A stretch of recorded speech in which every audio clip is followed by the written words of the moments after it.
Um, so what I'm hoping we can do today is just a couple of things. First of all, I just want to do an emotional check-in, see how you're doing. I mean, we won't do like any deep sharing. We don't have enough time for that, but I do want to do that. And then I want to just offer some Lenten thoughts as we are on the eve of Ash Wednesday. Some of you might already be in Ash Wednesday, given your time zones. Yes, okay. So no more Fat Tuesday for you. And then I want to talk a little bit about some shifts that we're thinking about at Fuller with regards to our pedagogical approach. Some of you might be familiar with some of this as you've engaged some of the professors here. And then if we have time, I want to just reflect on this idea of teaching assistants. This has come up in some of our conversations with faculty.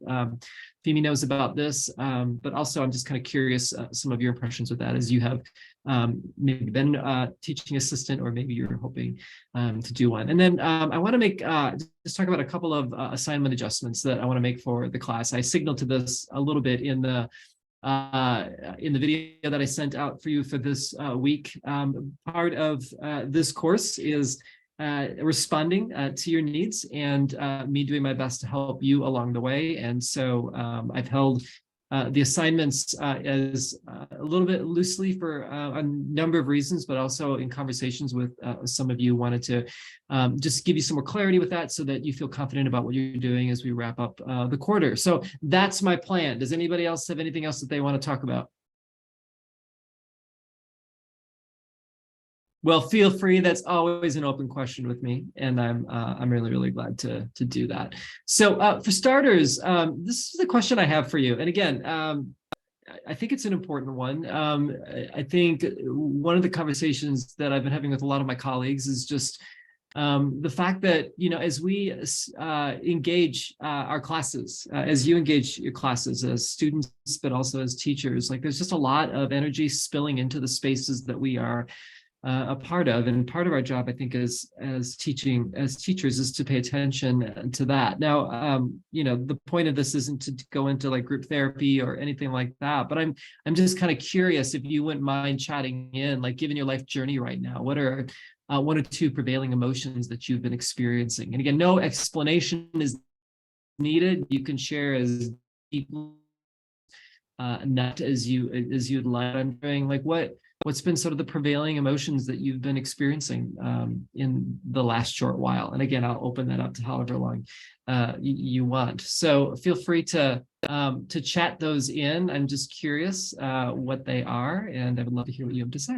So I'll give you a minute. You might be like, okay, I gotta like switch my brain and actually think about my feelings for a second. So no rush, but go ahead and chat those in. Behind and surprised. Love it, Mike. Thanks for doing that. Sadness and anxiety. Okay, thank you. Positive, challenge, and gratitude. Love and joy and lament. Joy and anxiety. Optimistic and frustrated.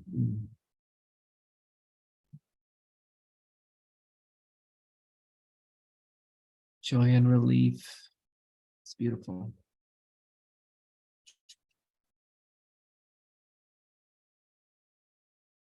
Overwhelming. Run. Oh, I'll count run as one word. Jose. It's really good. Thank you.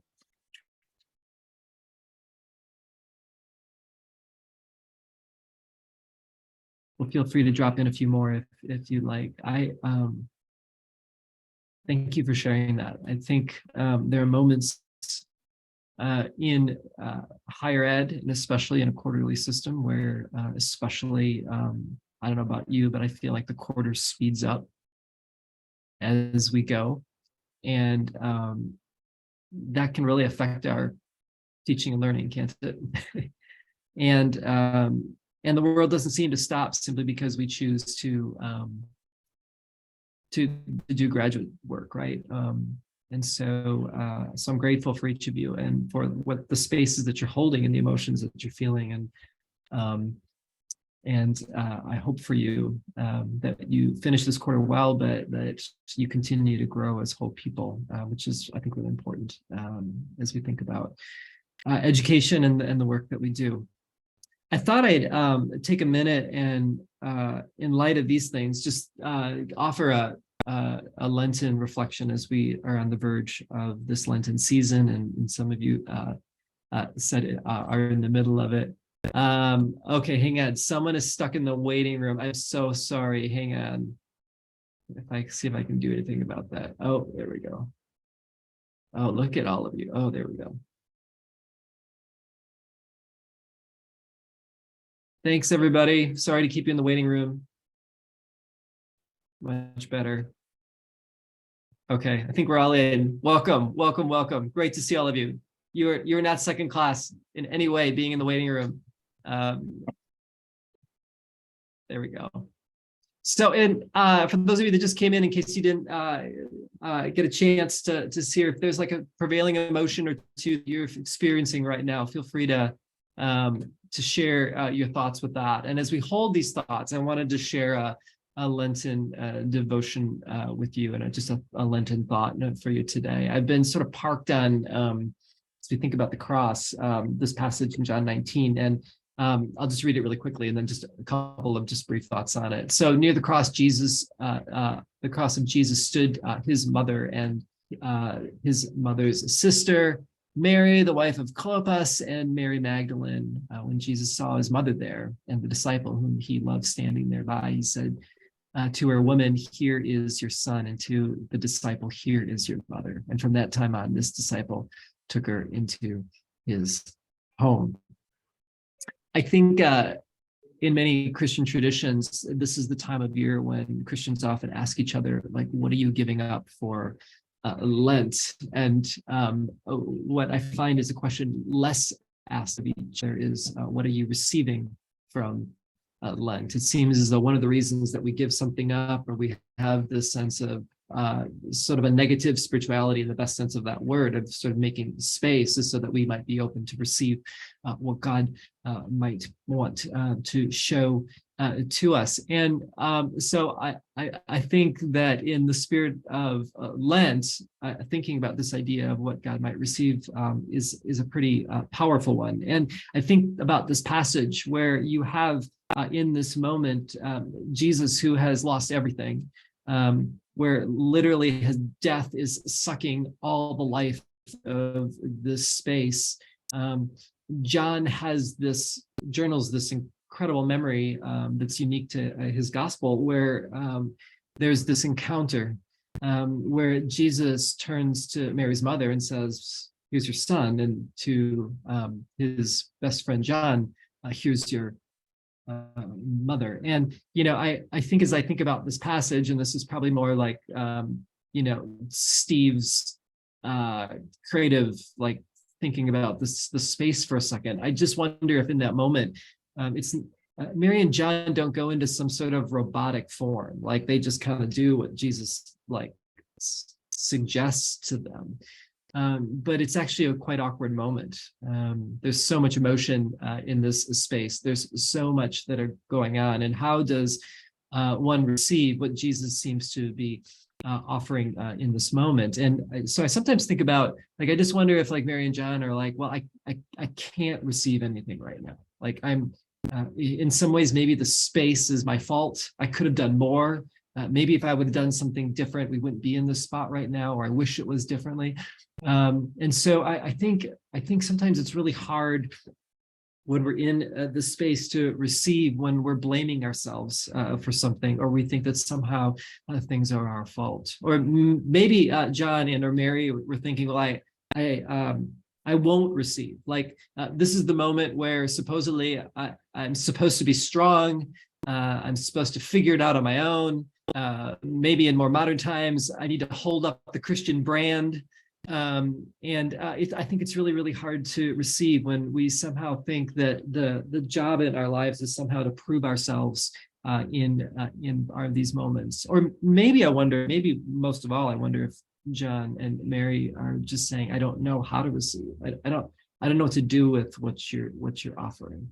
And I think it's hard to receive when we're tentative, when we're anxious, when we don't know what to do with something that's been presented our way. And so what strikes me about this moment, and as we sort of enter into this Lent season, is the fact that in some ways we're asked to do more than just sort of give something up, but to actually think about perhaps what Jesus might be wanting us to receive. So maybe two thoughts to think about. One is to ask Jesus, like, what do you want me to receive this season? And then secondly, maybe it's like, how do you want me to receive it? What is it? What does the act of receiving actually look like in our lives? And I think this is really pertinent for us as academics, and especially for you as grad students, in the sense that in the season when you're putting out, when you're producing, when you're giving, not only in your classes, but also in your ministries and all the dual roles you play, the thought of receiving may be the furthest from your purview. But maybe there's something about this Lent season that we get a glimpse of what God might want us to receive. And may that be something that you could hold onto, even as you're experiencing all these motions that you shared with us now. So I'd love to pray for you, and then we'll move on to our next thing. So let's do that. Jesus, we thank you for the opportunity that we have to learn, and that we have to learn together. We thank you for the things that we are discovering about the work that we're doing, about ourselves, and also about you. And we ask, as we look and step into this Lenten season, as we gaze upon our focus toward the cross, that you might help us to consider what you would have for us, what you might want us to receive, and that you give us the wisdom to know how to receive it. Thank you for the lives that spill into this space, for the highs and lows that each of my brothers and sisters are holding even in this moment, and I ask that you bless them and encourage them. And I pray these things knowing you hear and answer our prayers, because we pray them in Jesus' name. Amen. Okay, thanks for letting me have that moment with you to do that. I want to talk a little bit about some of the work that we've been doing at Fuller, thinking about what we've been calling Pedagogy Next. There's some grants that we've received from the Lilly Endowment with regarding to where Fuller's going, and also with this idea of pedagogy. This is more than like an academic exercise. It seems as though there's lots of things that are happening in higher ed. There's a lot of things that are happening in Christian higher ed. Mike and I had a brief conversation earlier this week about Trinity, where we've both done some work, and that they have just made the announcement that they're getting rid of all their in-person undergraduate education. And there's a shifting from that to going online because of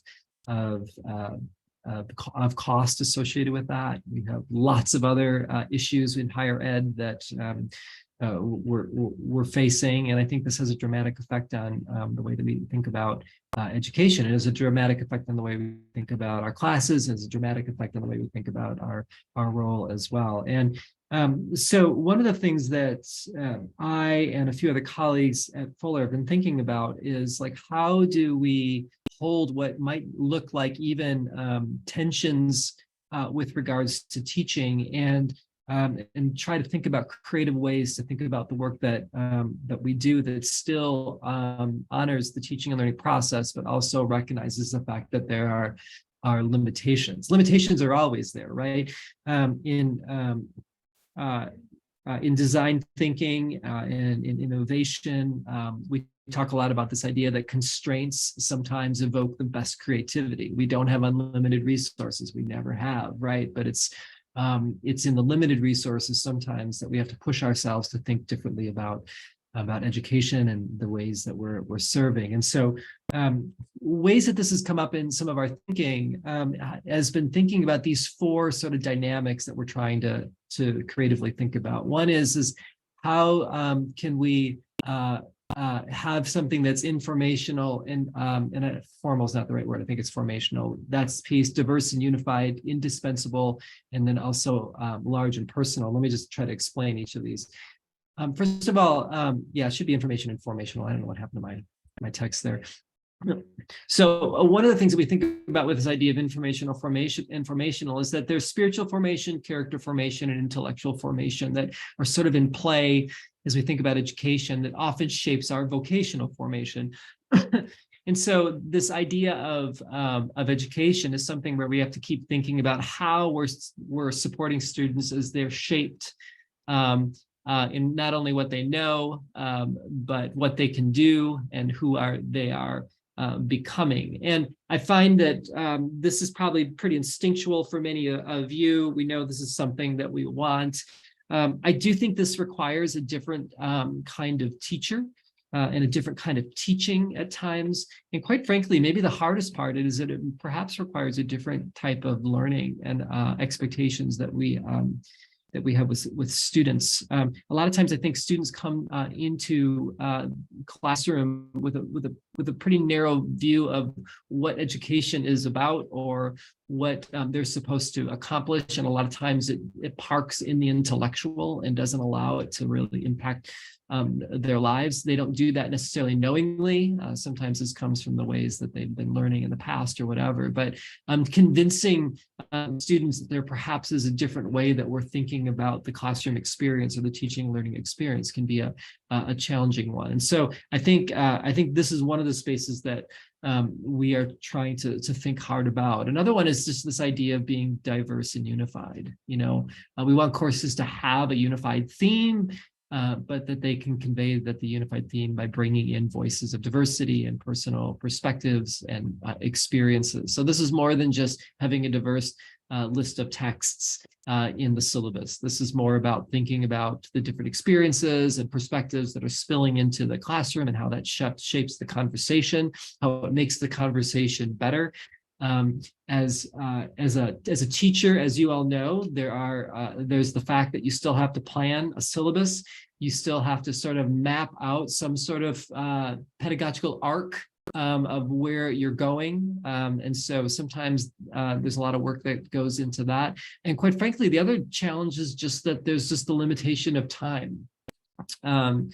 You know, you perhaps have received comments in your teaching, and I have of mine, of like, well, it would have been great if you also would have done this or that. And I'm like, yeah, but we only have 10 weeks. Like there's a limited amount of time to do certain things. And unless we want to read 10,000 pages and write thousands of pages of words, that's just not really a possibility. So again, we're caught with a limitation of time and space, and at the same time wanting to make sure that we're diverse and unified. So there's an art that comes with that as well, and perhaps that is one of the challenges associated with that. Another is just this idea of it being indispensable. Each course should allow the student to connect the learning of the course to the life of ministry and daily experience of the people that our students are preparing to serve. Obviously, this is really important. I think that any way that we can take what we're learning and think about the things that we're modeling or the things that we're sharing that students can perhaps use in their particular context is always a good thing. I do get a little anxious about this personally, in that while I believe in this wholeheartedly, I lament sometimes that in higher education, we can turn it into a glorified job training environment where we only teach to skill, rather than think about the liberal arts posture that comes with education, where we learn to discover ourselves, where we learn to grow and engage each other, where there oftentimes may not be a direct link to what we're learning to something that we're doing, but there's a quality that we're developing as persons, right? So as PhD students, you're doing more than just learning skills. You're actually stepping into an environment and a language that's teaching you how to dialogue with others so that you can engage in research conversations that will help you be part of those conversations. And so, so there's a tension there of thinking about how do we help thinking and our becoming, and at the same time thinking about, things that are going to be applicable to particular situations. And of course, if this is undergrad compared to like PhD work, there's always sort of a dynamic associated with that. But that's just another tension that I think we're thinking hard about. I often think that students come to Fuller because they do have some things they're trying to work out. So this isn't all bad. I mean, they come with a challenge or a problem, or they're in a ministry context where they're trying to get better at it in any way that we can attend to where they're coming from, and help them think about that with the assignments that they do, with the conversations that they're having. We hope that we can help that as well. So there's a lot at play there, but that's something that I think can be really, really important. And then obviously, probably the biggest one that we're really trying to wrestle with is this idea of how to be large and personal. So one of our goals, I don't know if this is like an aspiration, right? We want each course to accommodate a minimum of 40 online students, perhaps up to 100 for those inclined to this challenge. And in some cases, also including in-person and face-to-face components. There's just a mouth load right there in that sort of thing. And we want these same courses to be personal by creating strong personal connections between student and professor, and connections between student to student. Now, this is probably one of the bigger challenges. Like, how do you teach a bigger class? Because in some ways, the financial business models that are necessary require the sense of perhaps us having to teach more students because the cost per student or whatever is getting more expensive. And at the same time, making it something that's an intimate and personal experience where students feel seen, they feel connected. Couple that with online teaching and learning, and then also think about that compared to maybe in person. I mean, there's pros and cons to both. This can be sort of a complicated story problem. And quite frankly, I think that every personality is different, right? I think there are some leaders and teachers that are just better in with a small group of students, and there are others that perhaps are better with larger groups, right? So, and that's not good or bad. It's just the reality of our giftedness and perhaps how we feel comfortable with that. We can't necessarily be great at everything. So, so this is another challenge that we're thinking about, is like, how do we think about that with our courses and everything else? So like, there's a course that I'm teaching in the spring. I typically have had about 30 students in the classroom, and I'm going to try to amp it up to 60 students. And we'll see how that goes, right? So there's part of me that's excited about, different things that we can try. There's another part of me that really worries that, can I pay attention to 60 students? And what do we do with that? The default sometimes is like, we'll just get more TAs, but that doesn't necessarily solve the problem. That it could be part of the solution, but I don't necessarily think it gets at some of maybe the pedagogical moves that we have to make to ensure that the class teaches well and that people feel connected with me or with TA or with each other as well. So, this is part of the experiment. I think that we're all on, trying to think about that. So, just really quickly, I know this is just a bit cursory, but I just wanted to share this with you because I think sometimes we can talk about these classes and it can be sort of theoretical, like, yeah, we need to do better at teaching, or I need to think about my philosophy of teaching. But I think the rubber does actually hit the road, especially in the environments that you're stepping into, wherever you go academically, where I think these sort of tensions are going to be something that you're going to have to negotiate, and we're trying to figure it along right side with you here at Fuller. So it just made me wonder, like, as you think about these particular moves, like from a student perspective, or actually from a teacher perspective, what makes you most hopeful about these considerations, and what seems the most challenging? I'm just kind of curious from your perspective how you would turn some of these ideas and think about them in your own context. So, and it sounds like there's some great chatting going on. I can't always do great at doing both. So if someone said something and you're like, that was awesome, like what Jeremy said, Jeremy, like, say it, like, help me with that, because I would appreciate that. So.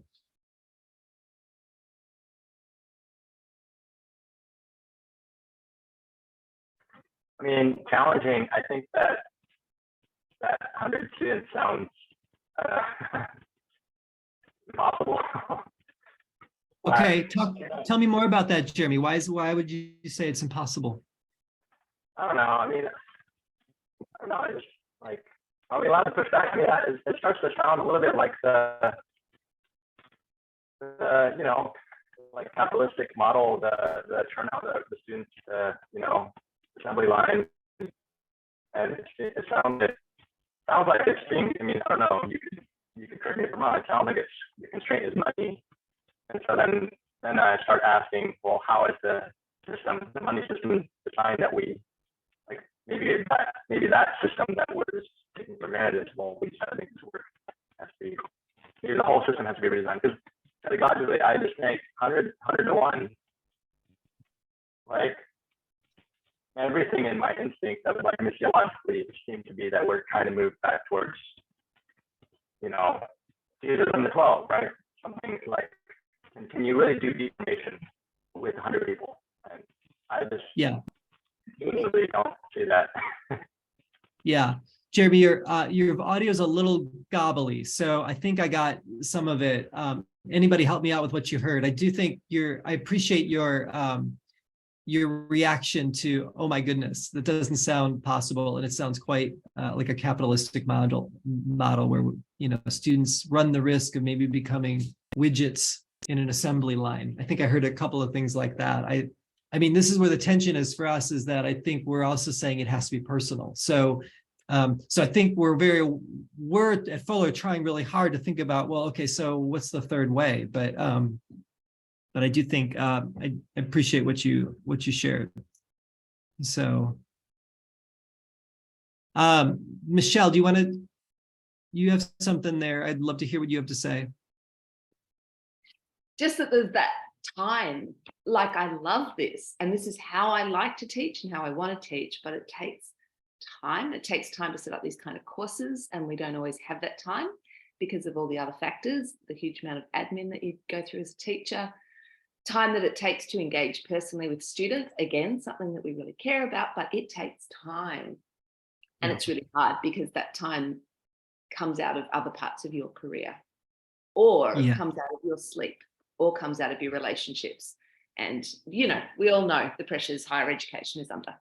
And you know, this is not just, this is all higher education with which I'm familiar.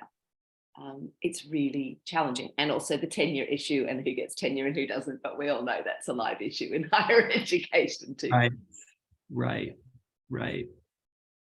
Yeah, I love what you're saying. I mean, this is raising some deeper questions as well for, like, you're absolutely right. Like, how are these efforts recognized? How does that affect our own promotion as faculty? We can't just keep giving out of our personal space, in the sense that we do need sleep, and we do have lives. And I think this idea that, well, the faculty can do more, I think that's a real concern, for sure. So there's a systemic metric, I suppose, of how, you know, successful courses are evaluated and how teaching is evaluated, that really becomes an important part of this, right? Because if it doesn't get to policy, then I think we run into the problem of, you know, all of us just feeling the pressure of it. So I appreciate that. Thank you. What else? Can I just kind of jump in here? I know people are having a really interesting conversation about some of the stuff in the chat, so I feel like I'm jumping ahead of folks. I'm reading this book right now. I'm taking pedagogy directed readings with Scott Cormode, and he had me read this book. I can put the details in the chat, called Situated Learning by Lave and Wenger. And what they do in that book is they really show how our understanding of what the actual curriculum is totally different from what we think it is.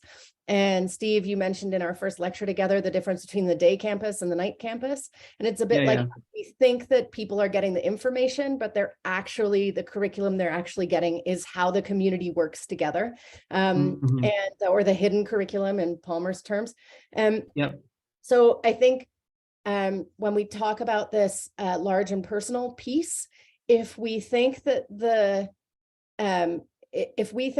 professor is going to drive the curriculum for 100 students, then that is going to be a really, really hard challenge. However, if we think that the curriculum is actually the embodied experience of the class, Lavey and Wenger talk a lot about how in apprentice contexts, what the research shows is that people learn from other apprentices to a significantly greater degree than they do from the master. And you'll learn from apprentices who are like a year ahead of you, but that proximity is really important. So I think you can do, I think essentially this research suggests there's ways to do it, but it will involve changing the professor's relationship with the students. And we seem to have this idea that a professor will have a personal relationship with the students. The apprenticeship model says that that's not actually the effective way to teach, and it makes it too individualistic. And that's a really, really costly way for professors. So you personally can't have a personal connection with 100 students. So I think it involves changing our understanding of what exactly the professor is offering and how the professor is going to work together all the social networks within the class so that you create a learning environment in which the students are not just teaching each other information, but you're actually going to normalize a certain way of being together. And that's actually the way that you're going to do curriculum for your class. So that is a total paradigm shift from how we do large lectures. But that would touch on your that would touch on your shift to formational. And that would touch also on the indispensable piece. It's just a totally different organic way of doing. And I'm cutting in and out, so I'll quit. We heard you perfectly, Clara. Thanks. Yeah, I really appreciate that. Anyone want to piggyback off that or any comments? I saw a number of nods. Steve, I'll jump in. So I think for me, that was one thing that I was thinking as I was reading through all of these is these 4 points are all relational, right? Like none of this happens without a relationship. And I think the kind of fundamental challenge is relationships aren't the same anymore. All of our relationships right now are tiles on a screen. And for most of our time of knowing each other, that's all they'll be. And so in a sense, the reality of relating is no longer what it has been. I think in some ways, what I ask is who then now is responsible for formation? So I do ministry in Silicon Valley. I work at a church up there. And so AI is like all the craze, all the buzz, and it's kind of like coming into like mainstream news now. And so even just the question of who is responsible for knowledge and for being responsible for teaching, in some sense, like machines are being capable of doing that, perhaps in some ways better than persons. But this active formation, I don't know if machines are ever going to be able to replace that. And so I think something that would make me hopeful is how do we re-engineer how formation happens through the kinds of relationships that we now all have. And so it's really similar to what I think Clara was saying, which is, I think ideally once upon a time, you could have a personal relationship, you can go out to coffee, you can get beers, you can do all that stuff. I don't know how many people in this class have gotten coffee or beers together, but I think it's fairly few. But I do think that there are people within our proximity who can have coffee or beers with us. And so in some ways, it's how does a professor become a facilitator of formation instead of being responsible for the forming? And I think that's a different task and a different set of challenges. But if there was a way to, I don't know if partner is the right term, but somehow be responsible for the kind of formation that happens elsewhere through another set of people, that may be more productive and perhaps more beneficial than trying to give snippets of online time with people who we may not ever see in person. So just some thoughts there. Yeah, thanks, Nick. Really appreciate that. Love the insights there. Eunice, you were going to jump in. I think you kind of covered mostly what I wanted to, but maybe using a different language for those. But I think I have questions really concerning, now also I'm coming from a cross-cultural perspective in the sense that this is more like student-centered. And I'm always wondering, where is the welfare of the teacher in this space? Because from all that I've been gaining, especially within the Western educational framework, is more or less, everything is more about the student. And I think I appreciate what Renee said about teachers being facilitators are not responsible for formation, because when you make the teacher responsible for formation, then I think for me, I think is an added responsibility, in that you cannot take up something that you cannot give. I cannot force my students to come into the sphere of learning, even if I kind of make it as much as conducive as I think it should be, or to the best that I can give. And if the student doesn't really find that space as conducive, I think it's more laborious, especially mentally, for the teacher to assume responsibility for the failure of the student to kind of come into that space. So I think I like the word facilitate. If we could kind of like bring it into the language of what we are doing in teaching and learning, the student should have some form of responsibility in the space of learning. If we make it more or less like it is, and I think this goes back to the question, the first class we had about, is it stability of the person given, of the teacher? It kind of assumes the teacher as having been made. While for me, I don't know about others, I'm still a work in progress. And if you take off all of this relationally too, you take off all of this piece from one person, assuming you are in a class of, you are handling, you have about 100 students in your class.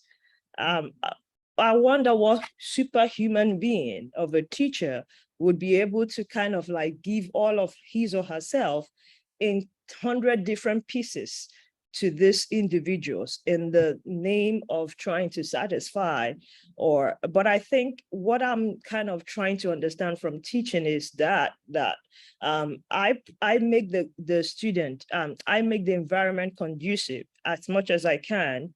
And then I think the student has the responsibility of coming to that space to find formation for themselves, because I can't give formation, but I can help facilitate, given my experience, and then also knowing also on my own part that I'm still a work in progress. I don't think personally I'm going into the space of teaching that I assume myself as having attained stability.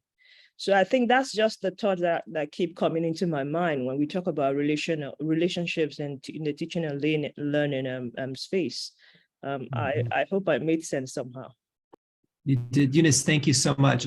You've offered some wonderful insights there and good language too. And maybe we think about that as we think about our philosophy of teaching assignment let's do later, is just to think about these terms like a facilitator and things like that. I think those can be really powerful and instructive ways of holding our own philosophy of teaching. So thank you for sharing that. Few more. I think I saw Mike make a comment. Again, the comments are flying through, so it's hard for me to keep up, but feel free to jump in if you can. Yeah, I'm kind of torn, because to me, it seems like in a lot of institutions of higher education, I don't think they're student-centered. I mean, think about it. Most professors are never taught how to teach. A lot of university professors, I mean, the last thing they want to do is teach courses, and they'll get their TAs, I mean, from universities. I look at my mentor, even at Fuller, and he hardly has the time to meet because he's busy doing all this other stuff. And so to me, that really begs the question. It's like, okay, well, maybe somebody says that students come first, but when you look at how people, what they're practicing, it's like, well, not necessarily. And it seems like there would need to be a shift in the values of the institutions then. But I could be wrong. No, I think, again, I mean, I think this ties in a little bit with what Michelle said earlier of just, I mean, we not only have the individual, but we also have the institutional, right? We have the work that we're doing in our classrooms, and trying to facilitate, and also the demands that are placed upon us because of policy as well. So, I mean, these are where we really do begin to feel it. And Mike, I think you're right. I mean, you personally have experienced a policy issue, perhaps with a student, with the professor that doesn't have the time for you because there's other demands, right? It doesn't mean there's not good intent. Maybe. I mean, there could. I don't know. I don't know who your mentor is, but I do think that a lot of times there's just we're getting pulled in a lot of directions. So I appreciate that. Appreciate that point. Is Jose still Michelle, on? Oh, sorry. Oh yeah, go ahead. Did Jose? Okay, I don't know if Jose is still on because he was driving. So, but if he is on, I would love to hear from him because he works with Hispanic churches, and I think with finances being a primary driver of a lot of these goals, I'd love to hear like his insights on, in the Hispanic church where you're trying to equip a lot of people, but you're not going to make a lot of money doing it. You can't. They're not going to pay you, and so you may have to. Like I see there as like the potential to pilot really radical shifts like Claire is talking about, where we're not just trying to pay more professors, but we're really decentralizing the teaching experience for it to be more of a kind of a peer to peer, like each one teach one sort of thing. But I don't know, Jose, if you got any insights on that, or I'm just out in left field here. Thanks, Alice. Jose, do you want to respond?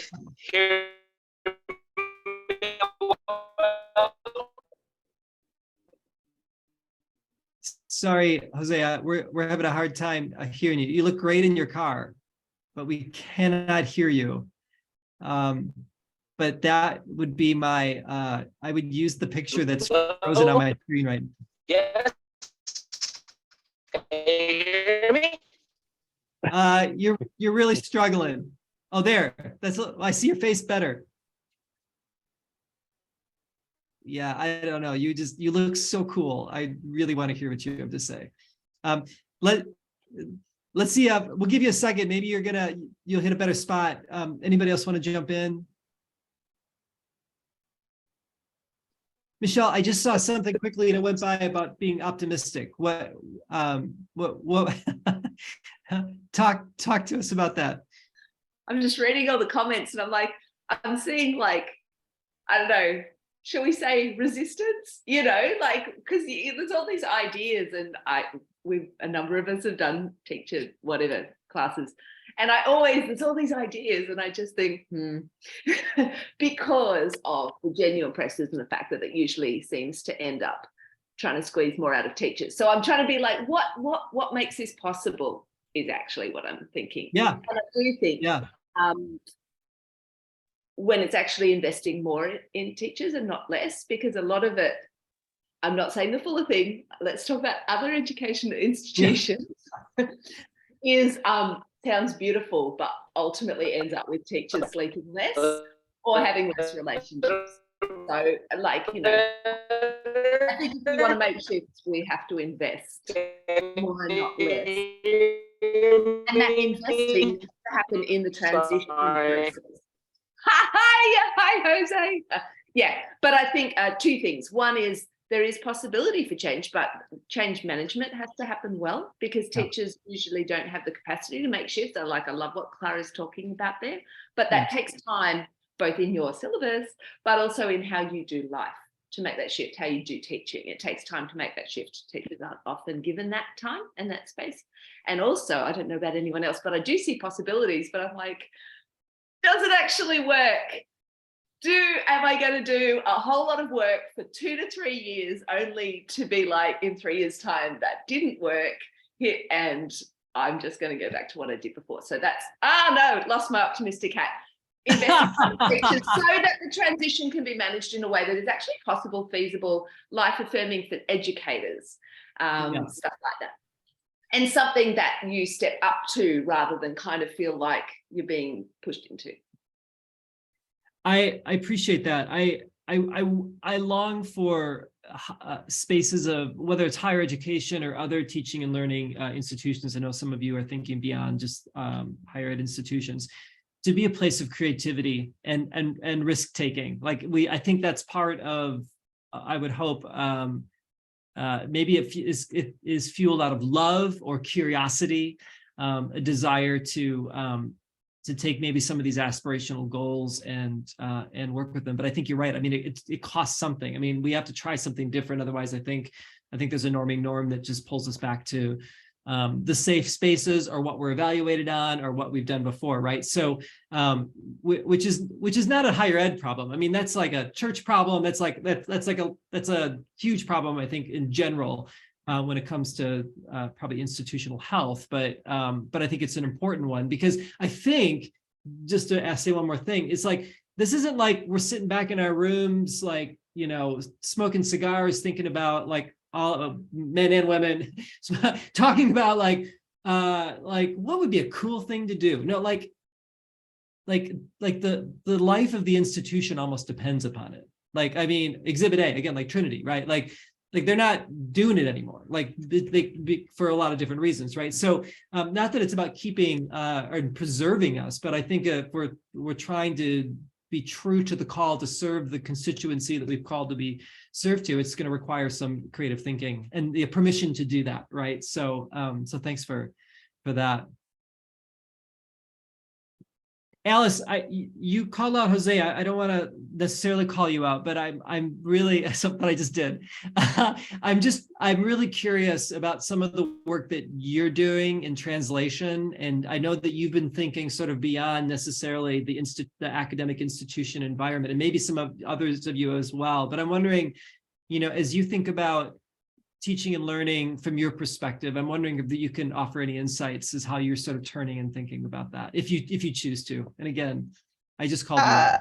Yeah, I don't have that much, but I think I'm sort of echoing what some of these comments, like these later comments, Barnabas, Clara, Jeremy, like, yeah, maybe we shouldn't be fighting so hard to preserve the institution, but really thinking about the discipleship aspect. And I mean, I was really rocked by, I think it was a quote that we had, it was the quote at the introduction of one of the books you had us read earlier on, about the First Nations education system. Like, people have always been taught through the wisdom of the elders, through storytelling and community settings.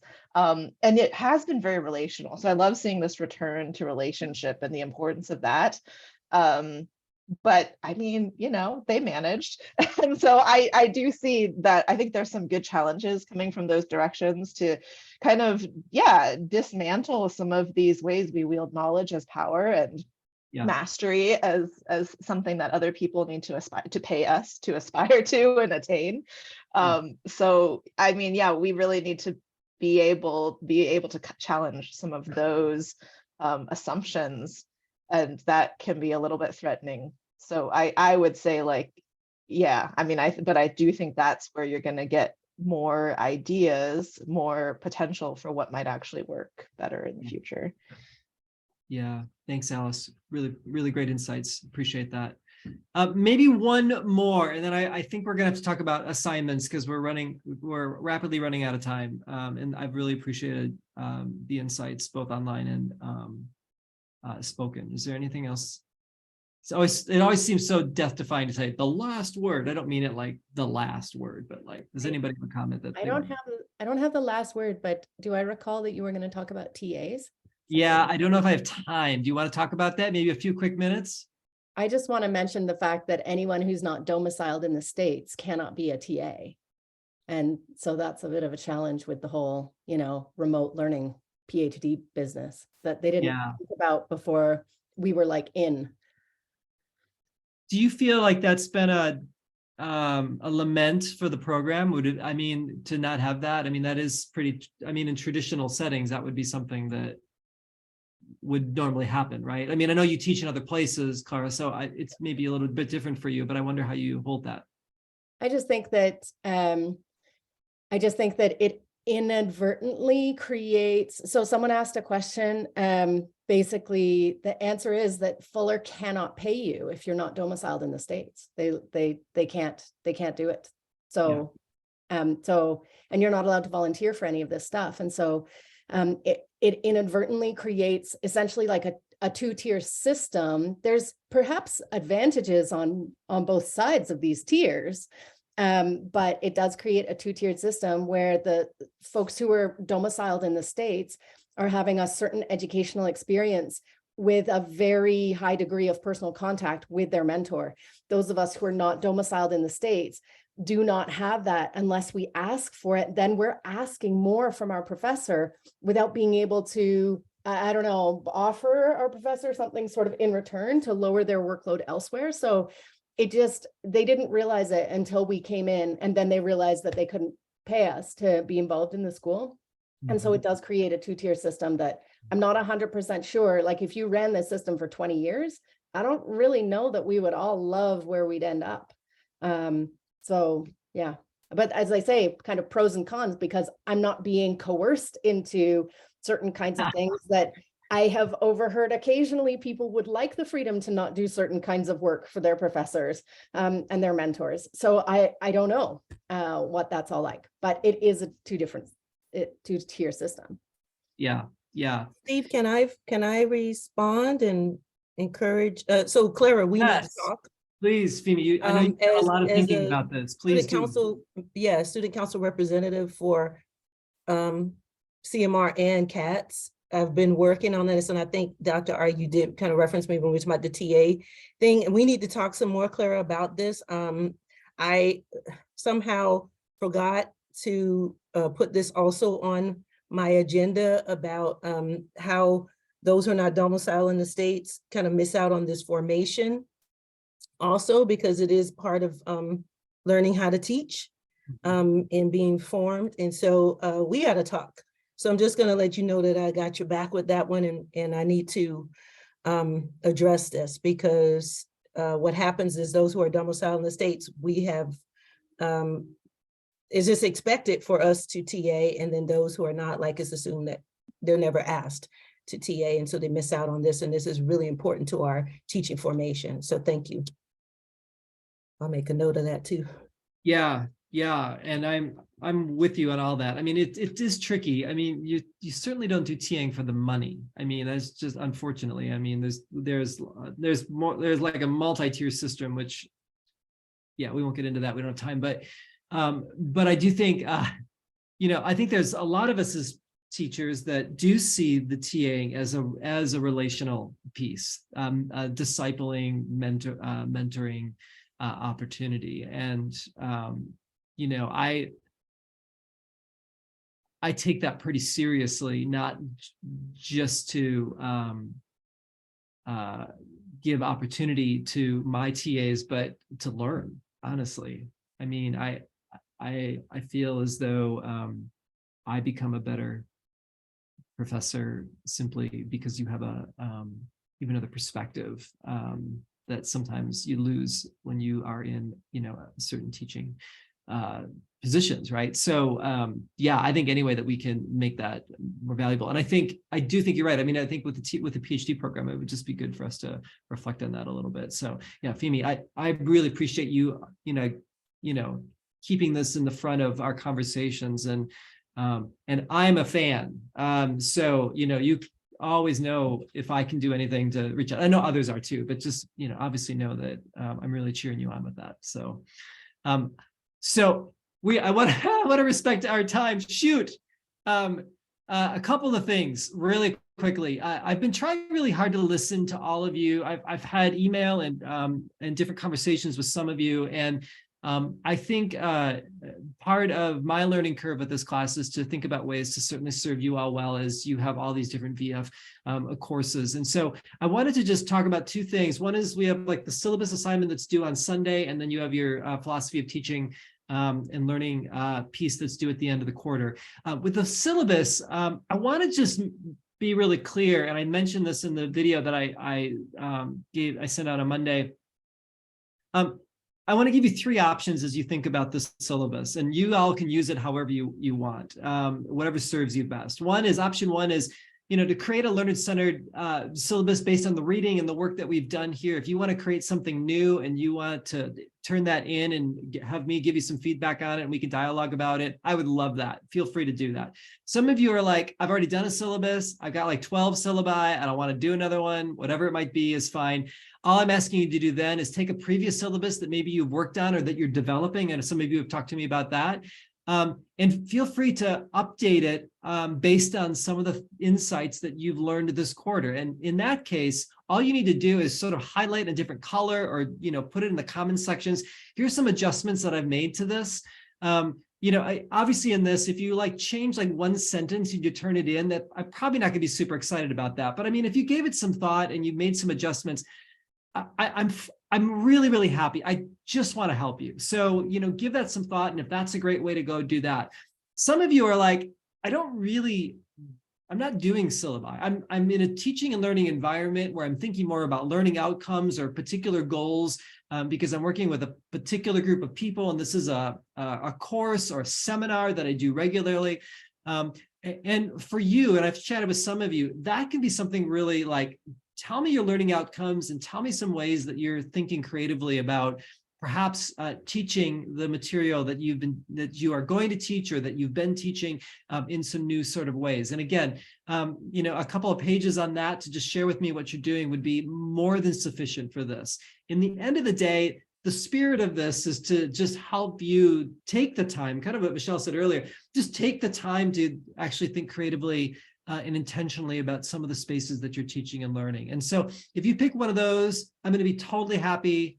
And you can turn that in. Some of you are like, my syllabus is really long. It's more than 1,000 words. Is that a problem? Again, point out the places that you really want me to focus on, and I will be completely happy with that, okay? So right now, I'm fully aware of two things. One is I've given you more options, and some of you are like, yes, and some of you I've just offered less clarity, and some of you are like, no. So I'm hoping that both of you are encouraged, but if any of you need, all of you are encouraged, if any of you need like more clarity or you're anxious about it, just reach out to me and I'm happy to talk about your particular situation. In the end of the day, I want it to be something that's useful to you, okay? Secondly, when I originally put this syllabus together, I wasn't really clear. I was sort of like not sure how long the final assignment should be. And I think I came to realize that like a 2,000 word philosophy of teaching and learning is probably a bit too long for the scope of this course. And so I want to reduce that to 500 words.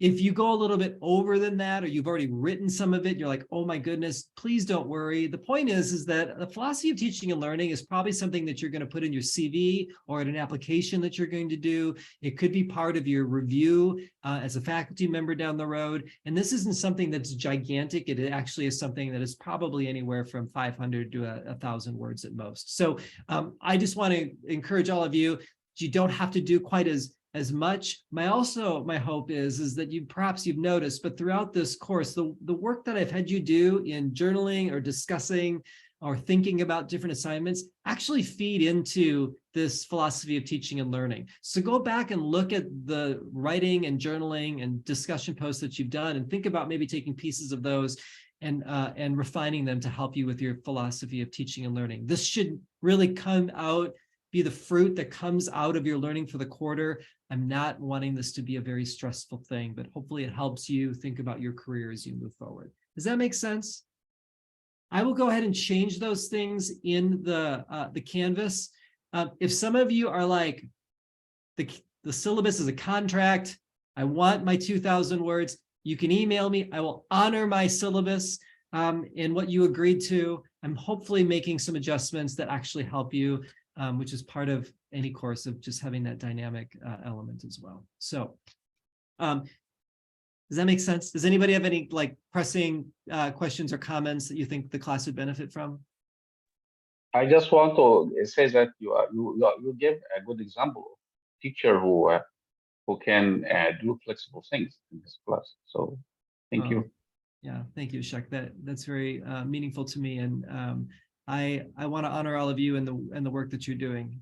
So thank you. I'll follow up with these things in an email just so that it's clear. I also will post this recording so that you have it, and good luck the last couple of weeks. I hope and pray that you think about what you might receive from God, even in the flurry of the end of the quarter, and that you find joy in the work that you're doing and don't see this merely as a task that needs to get done. We're pulling for you, and I'm grateful for each of you. So until we connect, grace and peace, friends. Take care.